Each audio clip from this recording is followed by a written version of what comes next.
ये सब हो गया था। जहाँ तक के है वहाँ से रिवीजन करते हैं। अम्बेडकर जी का जन्म 14 अप्रैल 1891 को मध्य प्रदेश के महू के दलित परिवार में मानव मुक्ति के पुरोधा कहे जाते हैं। अब बड़ौदा नॉलेज के अनुसार उनको प्रोत्साहन पर अमेरिका पढ़ने के लिए भेजा गया था। फिर लंदन पढ़ाई किए और समाज शास्त्री, विधित शास्त्री, अर्थशास्त्री सब हुए। वकालत के पढ़ाई के 3 गो प्रेरक थे, बुद्ध, कबीर और ज्योतिबा फुले। सबको याद रखना है। इनको संविधान निर्माता सुन रहा है, संविधान निर्माता कहा जाता है, भारतीय संविधान का पिता कहा जाता है। से है बनाने में ड्राफ्ट कमेटी के। इनका निधन हो गया था दिल्ली में 1956 में, दिसंबर 1956 में।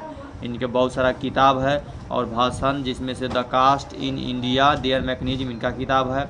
अगला किताब के जेनिस एंड डेवलपमेंट सो किताब है। द अनटचेबल इनका किताब है। हु आर दे है। हु आर सुधराज है। बुद्धिज्म एंड कम्युनिज्म है।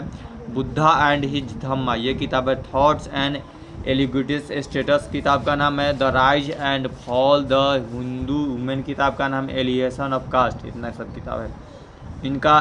संपूर्ण बाडम्य भारत सरकार के कल्याण मंत्रालय द्वारा बाबा साहेब अम्बेडकर संपूर्ण बाडम्बे नाम से कई खंडों में प्रकाशित हुआ था। ये जो संपूर्ण बाडम्बे है कितने खंडों में? 21 खंडों में। इनका जो भी हम लोग चैप्टर पढ़ेंगे भारत श्रम विभाजन एवं जाति प्रथा। तो यह प्रस्तुत पाठ भीमराव अम्बेडकर जी का पाठ की कौन सी विधा है? तो भाषण कि पीछे बता दे कहीं जा कर के भाषण देने वाले थे, वही भाषण को लिखे थे लेकिन भाषण नहीं दे पाए थे तो किताब में छप गया था, जिसका नाम है कहाँ से लिया गया है? तो एनिहिलेशन ऑफ कास्ट किताब के नाम है कि श्रम विभाजन जाति प्रथा किस पुस्तक से लिया गया है? तो एनिहिलेशन ऑफ कास्ट से। इसको फिर हिंदी में कौन रूपांतरित किया बदला है? ललाई सिंह यादव। याद रहना चाहिए। इस तरह का यह भाषण जाति भेद के लाहौर में दिए थे 1956 में, लेके भाषण दिए थे लेकिन नहीं दे पाए थे, तब बाद में दूसरा में प्रकाशित कर दिए थे। और इस तरह से लोकतंत्र के व्यवस्थाओं में दृष्टिकोण उभरता। भारतीय लोकतंत्र में भावी नागरिकों के लिए आलेख अत्यंत है।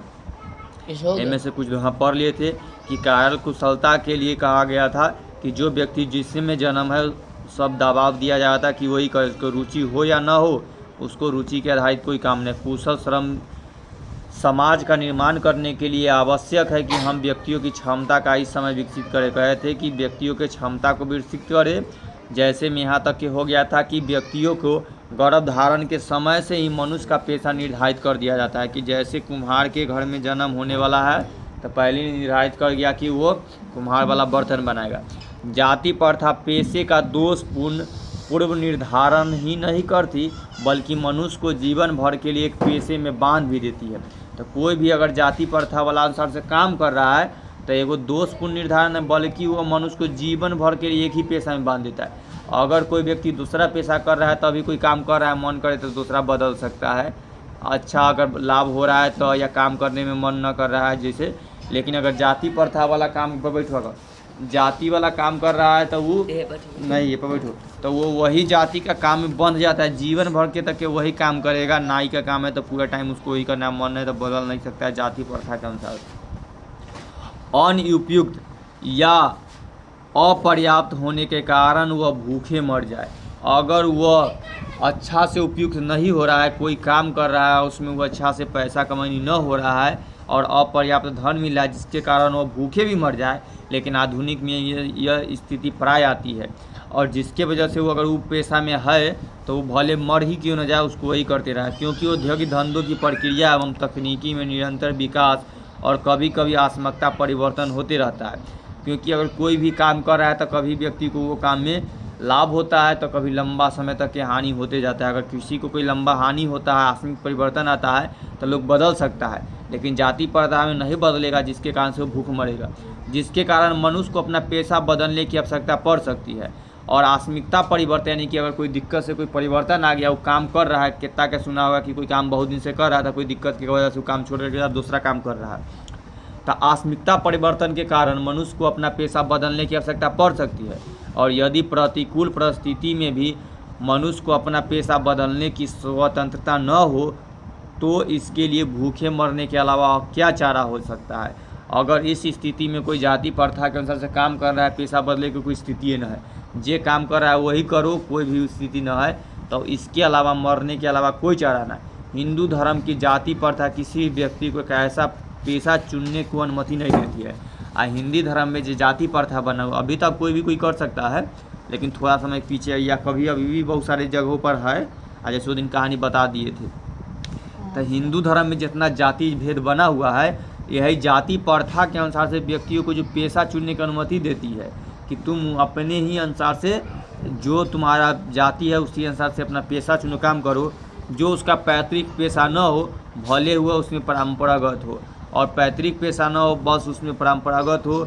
और हिंदू जाति प्रथा के जो व्यक्ति को ऐसा चुनने की अनुमति नहीं देता है, तो ये अनुमति दे नहीं रहा है कि ऐसा कोई काम तू चुन लो जो तुमको बाप दादा न करता हो, फिर वो भी वो काम करो, ऐसा चुनने ही नहीं देता है, भले तुम उसमें परंपरागत हो या न हो।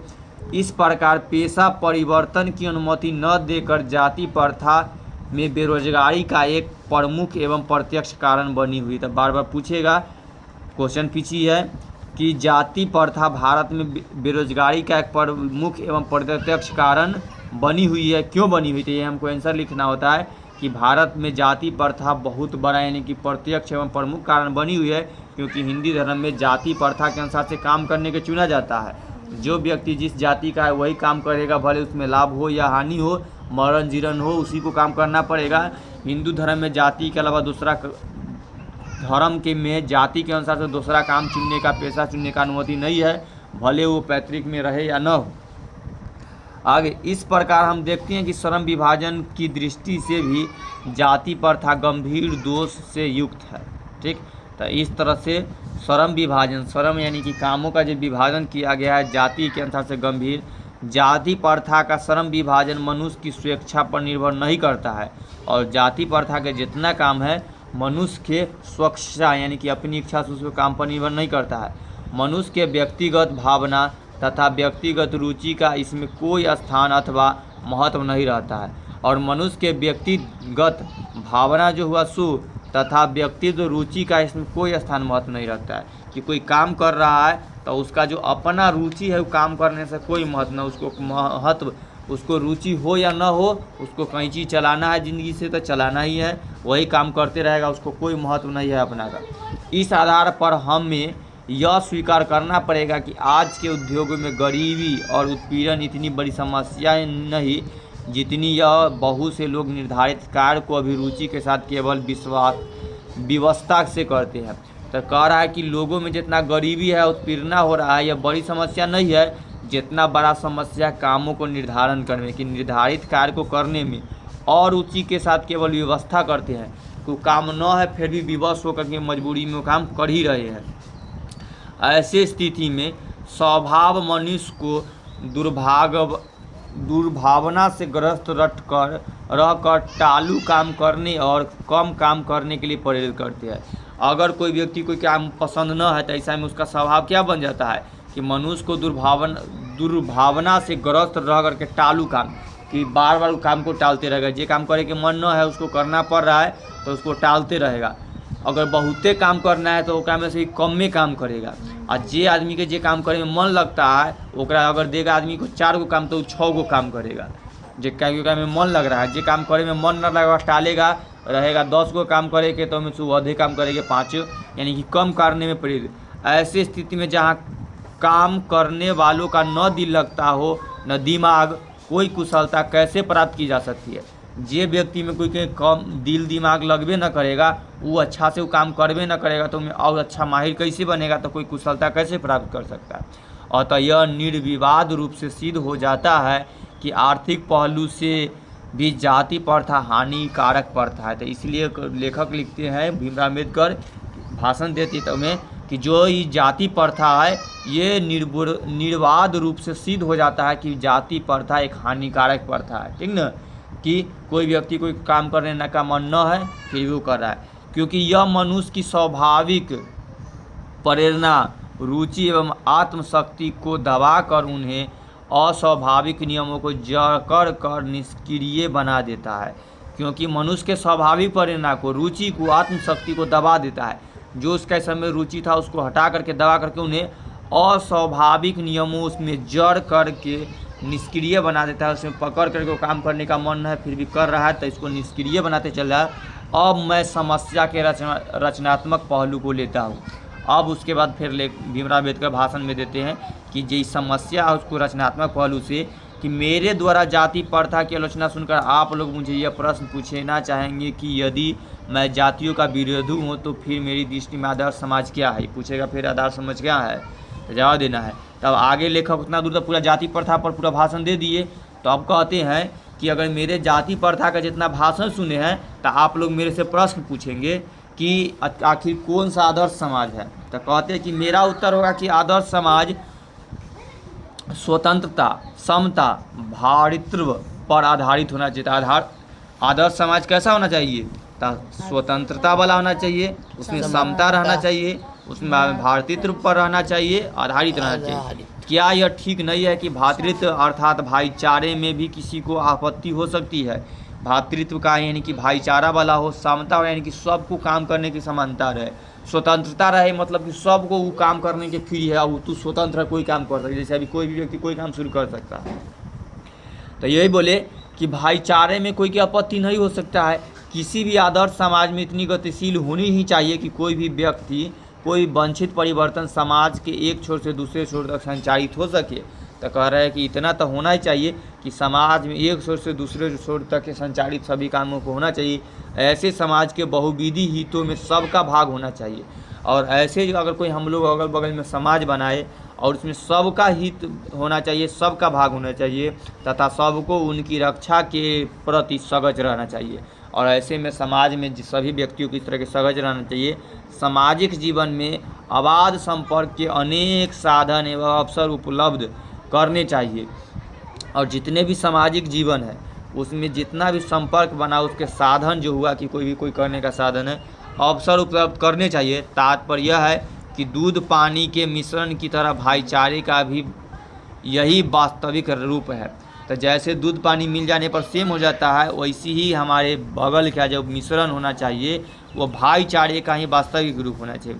और इसी का दूसरा नाम लोकतंत्र है। और लोकतंत्र का अर्थ क्या बताया कि सब एक दूसरे से मिल करके काम से संबंधित सब भी रहे, तो इसी का नाम है लोकतंत्र। क्योंकि लोकतंत्र केवल शासन की एक पद्धति नहीं है, लोकतंत्र मूल सामूहिक जीवनचार की एक रीति तथा समाज के सम्मिलित अनुभवों के आदान प्रदान का नाम है। इसमें यह आवश्यक है कि अपने साथियों के प्रति श्रद्धा एवं सम्मान का भाव हो। ठीक ना। तो यह हम लोग का चैप्टर का लाइन खत्म हो गया, नीचे अब क्वेश्चन आ गया है। तो लेखक लिखते हैं कि जितना भी व्यक्ति को कि लोकतंत्र को दूसरा नाम है भाईचारा के। और लोकतंत्र केवल शासन करते हैं कि खाली नियम कानून बनाने वाला ही नहीं है पद्धति, बल्कि यह एक मूल सामूहिक जीवनचार की एक रीति है कि समाज में सम्मिलित अनुभवों के आदान प्रदान का नाम है। इसमें यह आवश्यक है कि अपने साथियों के प्रति श्रद्धा एवं सम्मान का भाव हो। पाठ में क्वेश्चन है कि लेखक किस विडंबना की बात करती है। हम लोग सबसे ऊपर में पढ़े जाते हैं कि लेखक विडंबना की बात करते हैं, जहाँ से चैप्टर का स्टार्ट होता है यहाँ कि यह विडंबना की बात है कि ये पूरा यहाँ से लाइन यहाँ से यहाँ तक के लिख देंगे, जाति प्रथा की बुराई नहीं, यहाँ तक क्वेश्चन 10वां के जब परीक्षा पूछेगा तो सब्जेक्टिव में क्वेश्चन पूछेगा 2 अंकों में। ठीक, कथी में आया तो 2 अंकों में पूछेगा कि लेखक किस विडंबना, ऑब्जेक्टिव दूसरा टाइप, लेखक किस विडंबना की बात करते हैं, अभी ऑब्जेक्टिव करवा देंगे आप कल है, किस विडंबना की बात करते हैं और इसका क्या स्वरूप है। ऊपर में जातिवादक के पोषक उसके पक्ष में क्या तर्क देते हैं। जातिवादक के अनुसार से जो पोषक है यानी कि उसको शोषण करता है, हर आंसर ये किताब है तो किताब में आंसर लिखल वाला में से पढ़ा देंगे से। चलो खाली क्वेश्चन देख लो। जातिवाद के पक्ष में दिए गए तर्कों पर लेखक की प्रमुख आपत्तियाँ क्या है। तो जातिवादक जो पक्ष दिया कि जे व्यक्ति जो काम है उसी से करेगा, जो उसका जो जाति में जन्म हुआ है उसी में करेगा, उसकी इच्छा होगा कि नहीं उस सब उसी में। जाति भारतीय समाज में श्रम विभाजन का स्वाभाविक रूप क्यों नहीं कहा जा सकती है। हम लोग पीछे टॉपिक में तरीके से बता देते हैं फिर कि स्वाभाविक रूप नहीं लिया है क्योंकि उसको न इच्छा हुए करते हुए कर रहा है। जाति प्रथा भारत में बेरोजगारी का एक प्रमुख और प्रत्यक्ष कारण कैसे बनी हुई, वाला की लाइन के तक दोहरा दिए थे, पीछे नहीं जाते हैं। क्या था अच्छा जे भी है अभी खाली ध्यान। तो जाति प्रथा एक प्रमुख और प्रत्यक्ष कारण है, जब बताए थे कि व्यक्ति को अपने मर्जी से काम, सब में आंसर के कुछ मिलता है कि काम करने को नहीं मिल रहा है, जिसके वजह से वो अपना अनुसार से काम न कर रहा है, तो अपने अनुसार से वो पूरा काम नहीं करने के वजह से वो कम गरीबी में चला जा रहा है। लेखक आज के उद्योग में गरीबी और पीड़ना की सबसे बड़ी समस्या किसे मानती है? तो ये जाति प्रथा को सबसे बड़ी समस्या मानती है कि जाति प्रथा में उसको न पसंद होते हुए काम करना पड़ रहा है, जिसके वजह से वो बहुत कम काम करता है, जिसकी वजह से गरीबी में झेलते जाता है। लेखक ने पाठ में किन प्रमुख पहलुओं में जाति प्रथा को एक हानिकारक प्रथा के रूप में दिखाया है? हम लोग यहाँ पर देखे थे, बताए थे कि यह एक हानिकारक प्रथा है। जाति का जन है से खाली कोई समाज में माता पिता के समाज के स्तर, श्रम विभाजन, चलो खाली बोल के होता है। तो पूरा में दिखाया है कि जे भी कोई टॉपिक हो रहा है ऊपर ठीक है। तो किन पहलुओं को जाति प्रथा के एक हानिकारक प्रथा में बताए हैं कि जो सेम बातों के लिखते हैं कि जे व्यक्ति जिस कार्य को कर रहा है, और पाठ में किन पहलुओं को, तो जब जिस काम के बताए हैं कि एक जाति प्रथा एक समाज में हानिकारक प्रथा बना हुआ है। सच्चे लोकतंत्र की स्थापना के लेखक ने किन विशेषताओं को, अब से तो नीचे में नहीं पढ़े थे, ये खाली लोकतंत्र का अर्थ शासन ही नहीं है। सच्चे लोकतंत्र का दूसरा नाम होता है भाईचारा, वास्तविकता का दूसरा नाम लोकतंत्र है कि लोकतंत्र एक पद्धति नहीं है और दिनचर्या रीति समाज में सम्मिलित प्रदान करना ही सच्चे लोकतंत्र की है। इस तरह से 8 क्वेश्चन, बाकी बात ये सब एक्स्ट्रा क्वेश्चन इसे नहीं करना होता है। नीचे व्याकरण वाला इसका सब क्वेश्चन लिखल वाला में से अगला टाइम कराएंगे। बाकी बात हम कौन चीज़? हाँ खत्म नीचे